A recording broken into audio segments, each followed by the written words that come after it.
안녕하십니까. 맥체인 성경 읽기 레위기 18장, 시편 22편, 전도서 1장, 디모데전서 3장. 첫 번째, 레위기 18장 성적 순결에 대한 하나님의 명령. 본문 이해에 도움이 되는 배경과 맥락을 소개합니다. 레위기 18장은 너희는 너희가 거주하던 애굽 땅의 풍속을 따르지 말며 내가 너희를 인도할 가나안 땅의 풍속과 규례도 행하지 말고 라며 하나님의 거룩한 백성이 지켜야 할 성적인 도덕법을 다룹니다. 하나님은 가나안의 풍습을 따르지 말고 하나님의 법을 따라야 한다고 명령하십니다. 본장은 근친상간, 간음, 동성애, 수간 등 가증한 행위들을 명확히 금하며 이를 행하면 가나안 족속처럼 땅이 그들을 토해낼 것이라고 경고하십니다. 이는 단순한 윤리적 규범이 아니라 하나님과 언약을 맺은 거룩한 백성으로서 지켜야 할 필수적인 기준입니다. 본문의 중요 구절을 소개합니다. 레위기 18장 5절 너희는 내 규례와 법도를 지키라. 사람이 이를 행하면 그로 말미암아 살리라. 나는 여호와이니라. 본문을 적용하는 데 도움이 되는 가이드라인입니다. 오늘날 우리는 세상의 가치관이 아닌 하나님의 말씀을 기준으로 삼아야 합니다. 성경에서 규정한 도덕적 가치는 변하지 않으며 하나님의 법을 지키는 것이 참된 생명을 얻게 하는 길입니다. 우리의 삶에서도 성적 순결과 도덕적 정결을 지켜 하나님이 기뻐하시는 거룩한 삶을 살아가야 합니다.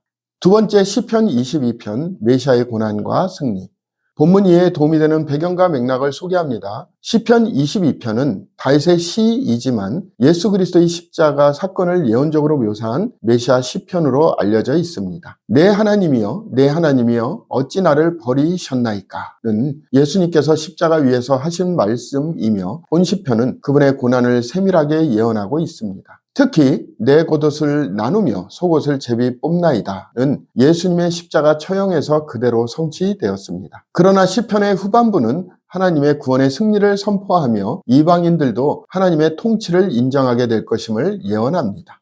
본문의 중요 구절을 소개합니다. 시편 22편 1절 2절 내 하나님이여 내 하나님이여 어찌 나를 버리셨나이까 어찌 나를 멀리하여 돕지 아니하시오며 내 신음소리를 듣지 아니하시나이까 내 하나님이여 내가 낮에도 부르짖고 밤에도 잠잠하지 아니하오나 응답하지 아니하시나이다.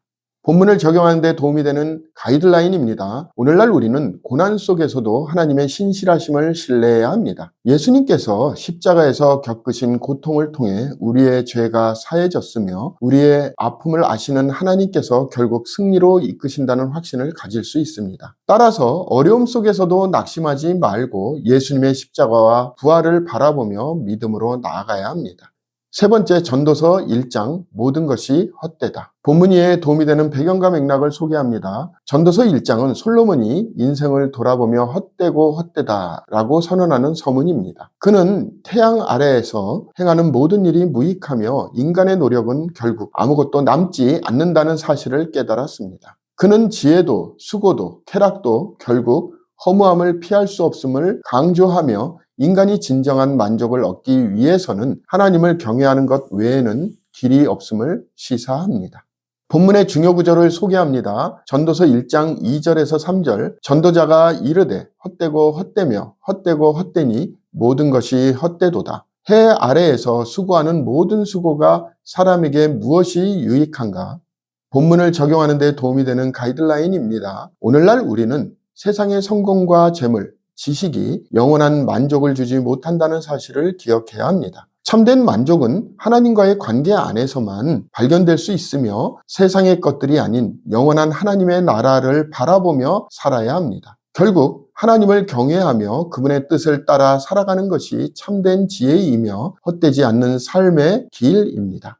오늘의 마지막 본문 디모데전서 3장 교회의 지도자의 자격. 본문 이해에 도움이 되는 배경과 맥락을 소개합니다. 디모데전서 3장은 교회 지도자인 감독과 집사의 자격을 명확히 규정하는 장입니다. 바울은 감독은 책망할 것이 없고 한 아내의 남편이며 절제하며 신중하며 가르치기를 잘하며 온유하고 다투지 않는 자라야 한다고 가르칩니다. 또한 집사 역시 정직하고 깨끗한 양심을 가져야 하며 믿음의 신비를 잘 지키는 자라야 합니다. 이는 교회 지도자는 단순한 행정적 역할이 아니라 영적으로 성숙하고 모범적인 삶을 살아야 한다는 원칙을 제시하는 것입니다.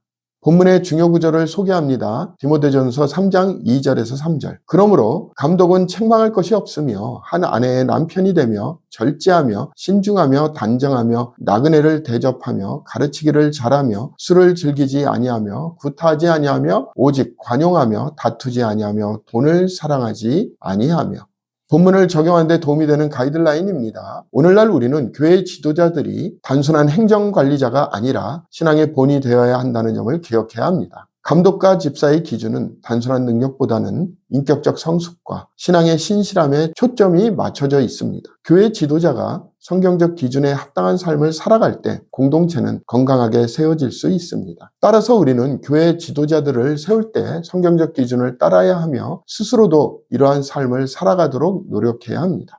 오늘 본문에 전도서가 시작되므로 전도서가 쓰여진 목적을 소개합니다. 전도서는 솔로몬이 인생의 깊은 통찰을 통해 세상의 모든 것이 헛되다는 사실을 강조하는 책입니다. 그는 인간이 추구하는 지혜, 권력, 재물, 쾌락이 궁극적으로 만족을 주지 못하며 죽음 앞에서 모든 것이 허무해진다는 사실을 깨닫습니다. 그러나 이러한 허무 속에서도 전도서는 하나님을 경외하는 것이 인생의 참된 의미를 찾는 길임을 강조합니다. 전도서는 해 아래, 즉 하나님이 없이 살아가는 인생의 허무함을 지적하며 인생의 의미는 해 위, 즉 하나님 안에서만 찾을 수 있음을 결론 내립니다. 따라서 인간은 자신이 통제할 수 없는 운명을 두려워하기보다 하나님의 주권을 신뢰하고 그분께 순종하며 살아야 합니다. 결국 전도서는 인생의 유한성을 깨닫고 하나님을 경외하며 살아가는 것이 가장 지혜로운 길임을 가르치는 책입니다.